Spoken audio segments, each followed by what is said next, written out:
ìfowóṣe ọ̀ṣunwà gbòǹde ọmọ ṣẹlẹ̀ ẹ̀rọ nù.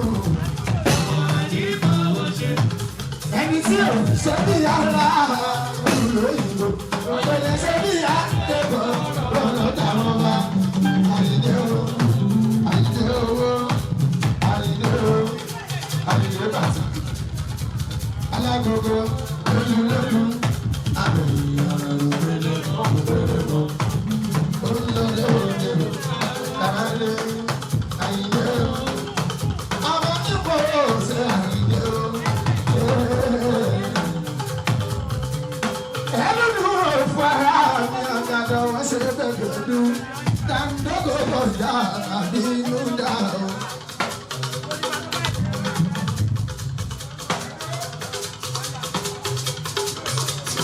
Ìgbàkàrà lọ́wọ́dé aṣáájú mẹ́wàá mi pẹ̀lú yọ̀ǹda lọ́wọ́ àtúnṣe 20 àtúnṣe láti òde fún àtúnṣe 40 ìṣẹ́yìn. Adẹ̀sùn wá ṣe 50. Ìbáyàwó àrùn wípé ọlọ́run ti ṣe gbogbo tán lábá ṣe 50 yẹn.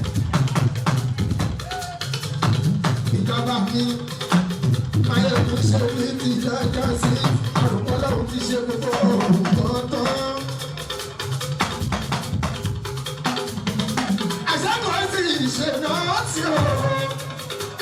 Àṣẹ́kọ̀ọ́ ìgbẹ̀rẹ̀ rárá ó sílẹ̀ fún ọlọ́run. Adékúnlé lójú ẹ̀mí ó tún ṣe 60 o. Láṣẹ wá níbí 26, 66. Èmi tó wà pẹ̀lú ṣàdúrà o. Bàbí olúwa ayé máyẹ̀kú ẹ̀rù ìkókó dáadáa ilé túbọ̀ lọ́dọ̀ ayé o. Ayé lé ayé tẹ̀lé lọ́kọ̀ mi lé ayé wá o. Òṣèlú bàbá fi òun ẹ̀.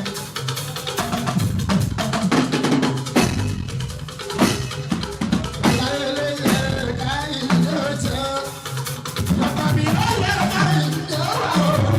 Òṣèlú bàbá fi òun ẹ̀.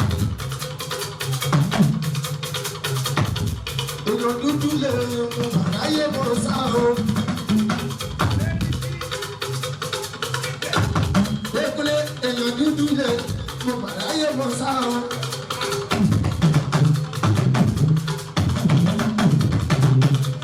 Ẹ̀kọ́ṣẹ́ ẹ̀rọ lọ́wọ́ bá sójú rí.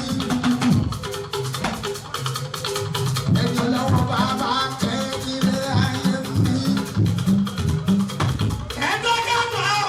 Thanks for watching this video. Please don't forget to click on subscribe button. Kindly comment and share. We drop new videos daily. Thank you. God bless you.